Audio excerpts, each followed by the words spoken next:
Hello, my name is Tanner Litchfield. I am an investor and an agent based here in Utah. Today's video, I'm going to be talking about the 5 steps that you need to make your first 100 grand as a realtor. In my first year as a realtor based here in Utah, I did much more than 100 grand. And I believe that if you follow these 5 steps, you could easily hit 100 grand in your first year as a realtor. So I'm going to go through these steps.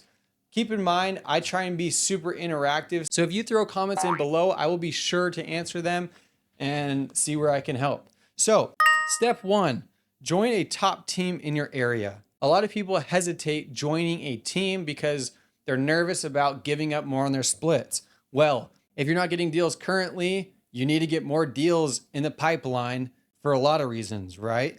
You need to gain the experience, you need to build your database, and you need some consistent deal flow. So join a team, give up more on your splits, but it'll help you in the long run.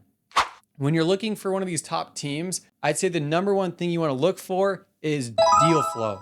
Talk to some of the agents on the team, figure out their numbers, ask around, make sure deal flow is top tier because that's why you're there. Some teams invest into Zillow, some teams invest into Realtor.com, PPC, whatever it might be. Make sure their deal flow is top tier and don't trust whoever's trying to get you to join.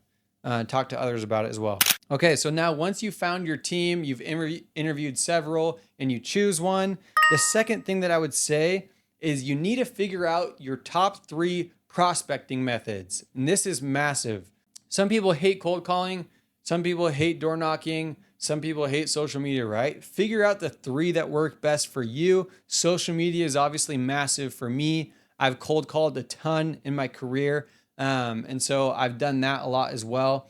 At the very beginning, you're probably going to have less money to throw at marketing. So it's going to be a lot more manual, whether it's door knocking, open houses, cold calling, tons of different prospecting methods. You need to figure out what's best for you.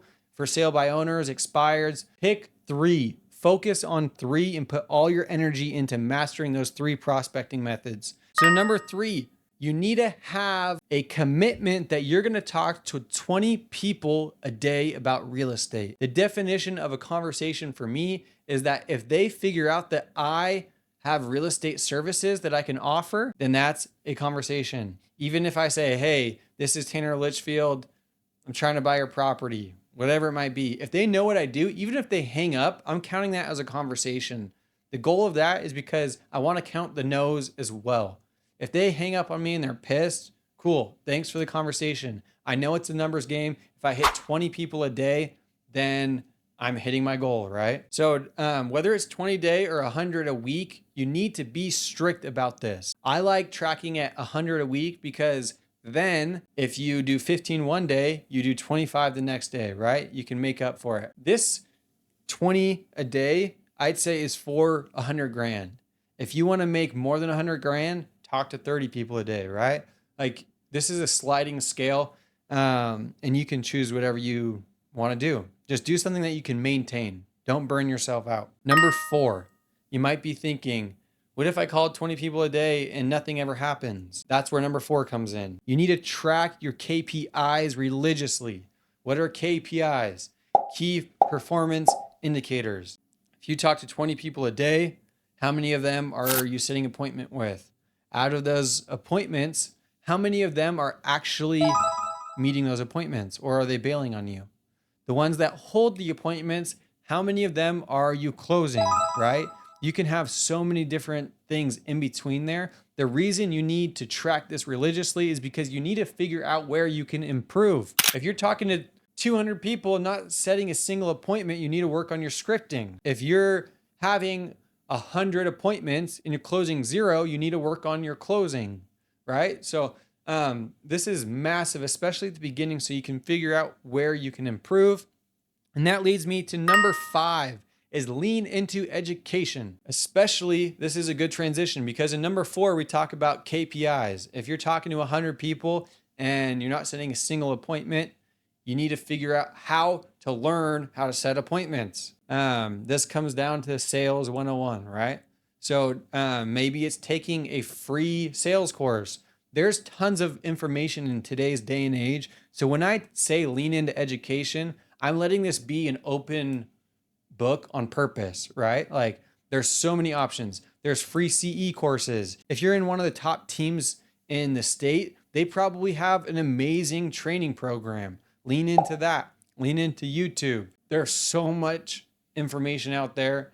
It's your fault if you don't learn what you need to learn. These are the 5 steps that I took to making my first 100 grand as a realtor, and I believe you can do it just as easy. Number 1, join a top team in your area. Number 2, figure out your 3 prospecting methods and learn to master them. Number 3, hit 20 conversations a day. Don't skip out on that part. Number 4, track your KPIs religiously. And then number 5, lean into education. There's so much opportunity out there in this world. Being a realtor is a great way to provide income for your family and to grow in the real estate industry. If you have any questions, make sure you comment. More importantly, subscribe. I make a lot of content like this. I'm an investor agent. I do both. And being a realtor where I can make a lot of money allows me to buy more deals. And I believe you should be doing the same thing. So make sure you hit that subscribe button. We'll see you on the next video.